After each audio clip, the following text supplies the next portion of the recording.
talk about why might the Democrats have passed these articles of impeachment and then not transmitted them to the Senate for resolution. Well, what are the theories that I've seen out there? And this has some sense behind it because this is obviously a plan. They had this plan ready to go ahead of time of how they were going to deal with this impeachment articles. And it comes from the Lawfare Group, which is a blog called Lawfare Blog. And it's a group of lawyers that participate in these discussions. And they've been involved on the Democrat side throughout the entirety of President Trump's administration. They were involved in the Kavanaugh hearings, David Bromwich, and they were involved representing Christine Blasey Ford and others. But this is Benjamin Witz, who's the friend of Jim Comey. This has all been discussed before. I don't know if you recognize these names. I know there's a lot in today's world that you got to try to remember. But the Lawfare Group has come up with this strategy, and there is a theory out there that seems to be potentially on point that the reason that they're doing it is to try to gain some kind of advantage in some of the cases where they want to get things like former White House counsel Don McGahn to testify. I don't know if you saw Nancy Pelosi's press conference where she talked about why she wasn't sending it over, because she feels she can't be assured of a fair trial in the Senate. And once the Senate sets rules for the trial that she agrees with, that she believes will give a fair trial, then she'll send the articles over. Well, it's been so fair up to this point. Why change anything? Right. Now? I mean, it's been a total railroading up to this point. And I'm just amazed that Nancy Pelosi thinks that she's in a position to tell the Senate what to do. That's none of her business, frankly. That's for Mitch McConnell and 51 senators to decide on what the proper procedures will be for a trial. Now, there's a lot of commentators out there talking about this, including my good friend Ken Starr, who handled the Clinton impeachment as the independent counsel at that time. And, of course, he says that this is constitutionally completely wrong and that she's really overreaching and she's engaging essentially in an unconstitutional power grab. And there's a lot of other people who say that, including most legal scholars. I mean, Alan Dershowitz was out saying that, and plenty of other people are out saying that. And that is correct under the Constitution. So what do we think she might be doing? Well, we think that potentially they're holding this up. They're going to try to use these articles of impeachment to give them an advantage in the various court cases that are currently pending where they're seeking to breach into executive privilege. So remember, they want to question former White House counsel Don McGahn, and the president has asserted executive privilege. I mean, hello, that's his counsel. But they want to get into the back and forth about what he talked about with his attorney. And, that's part of an ongoing court case. There are others as well, and they may want to use the pending articles of impeachment as additional ammunition in those cases to try to get access to further evidence. Because if you haven't noticed the pattern, this entire 3-year exercise that they've been going through has been all about getting something going, like the Mueller investigation. Okay, we just need some kind of a predicate for it. We need some kind of an arguable reason to start the investigation. And once we get the investigation going, then surely we're going to find something, right? I mean, that was the whole thing about looking into, the emails and the communications using the FISA warrant. The whole thing was about, all right, well, we'll kind of create this idea that maybe Carter Page is a Russian agent, and we'll use that to get a FISA warrant to get his communications.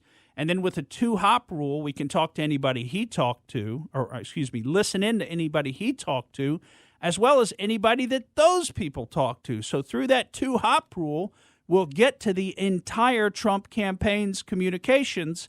And once we get there, surely we're going to find something. That was the strategy. Of course, there's got to be something there. Of course, we saw the text messages involving one of the key investigators, Peter Strzok, that he was having with his, at that time, lover girl, Lisa Page, remember? And he said he wasn't sure if he wanted to flip over and become involved in the Mueller investigation because of his concern that there's no big there there. And that's what he said in his text message. Well, how do you think he knew that there was no big there there? Because they'd already been through the communications looking for something. So this is their strategy. This is what they do. They get an investigation going, and they assume all we got to do is get something going, then we'll find the smoking gun. And once we find the smoking gun, it'll clean up all the bad acts that we did before, where we got the investigation going, even though the reality was maybe it wasn't legitimate. And you know what's really bad is that once they get it up and get it going, it's so confusing at this point. The majority of the public out there, they absolutely do not know what's going on, because I know right after he was completely, it was closed, signed, sealed, he was impeached. I had many people calling me, texting me, and just trying to get a hold of me saying, what happened to our president? Right. They don't understand. I mean, and that's why Pelosi and the rest want to drag this on, because it's very important to keep that word impeached out there, because when it finally does stop, there's nothing else until they figure out, but maybe he stole Christmas or... Right. No, you're exactly right. I mean, there's too much information. We're Right. drowning in a sea of information. You cannot remember it all. And you know what's interesting to me? Minutia. Yeah, all the minutia of it. We've actually known a lot of this for a long time. Like if you saw the big news last week, the FISA court, that Chief Judge Rosemary Collier, which we've heard her name before, she's actually stepping down from the court, apparently due to health issues. But before she did that or announced that, on December 5th, she entered an order saying, one, she was kind of chastising the FBI in the order, but I mean, let's face it, who is being held individually accountable? I don't see anybody so far being held accountable. So you can write an order up that says, shame on you, FBI, you shouldn't have done that.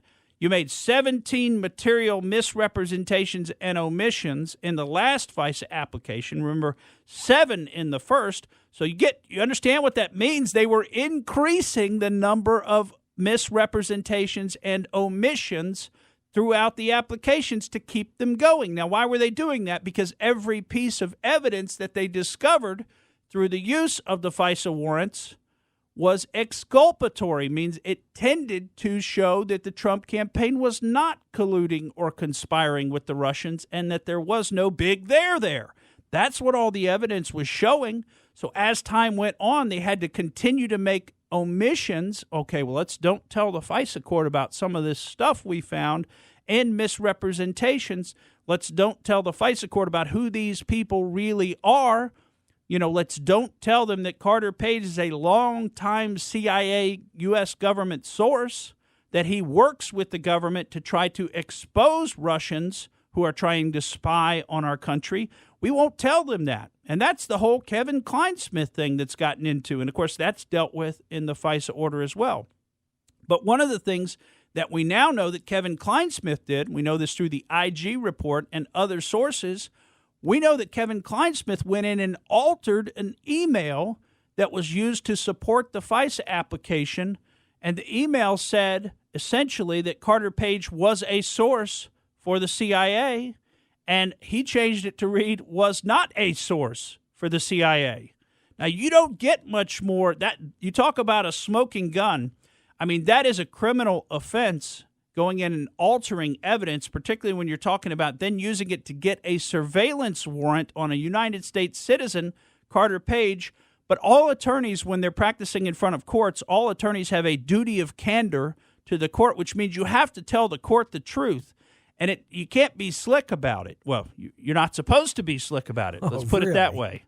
You're not supposed to be slick about it. It's not supposed to be wink, wink, nod, nod. We're going to omit telling the court something and lead the court to believe something false by omission. That's a misrepresentation by omission. Well, that's exactly what Kevin Kleinsmith did in putting together that FISA application against Carter Page. That's exactly what the FBI did. That's exactly what Sally Yates did and Rod Rosenstein did and all these people did when they signed off on the verified, does that word not mean anything? On the verified application for a FISA warrant.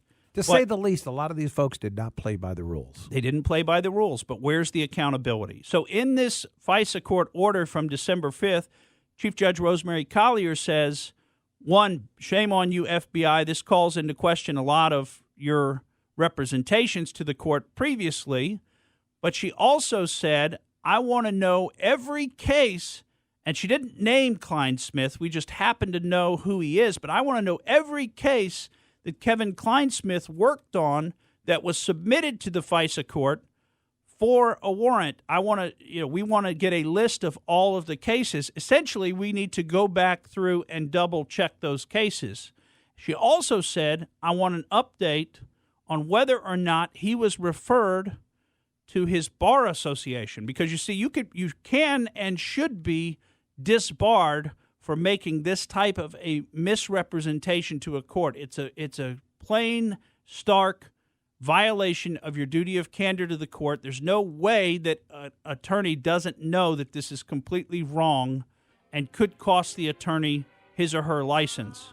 So that's part of the reason Kevin Kleinsmith was so upset when President Trump was elected. And I don't know if you remember those little minute details, but, he was texting back and forth with his FBI buddies about his name being all over the documents. And I cleaned that up a little bit because he had a little bit more colorful way of saying it. But that his name was all over the documents. In other words, he already knew that he's the most likely one to be scapegoated for all this. He's the one that made the changes, maybe at the direction of Peter Strzok. We don't know that, but it's fairly safe to assume that that could have been the case since he was working for Peter Strzok. And we know how Peter Strzok felt about the president, but he knew he was the one it was going to land on his head. And let's hope at least it lands on somebody's head, but maybe it ought to be James Comey. Thank you for listening to the Morgan Streetman Show. We hope you enjoyed what you heard, and if you did, please click like and subscribe to help us out. And remember that we recommend that you exercise your brain at least once a week.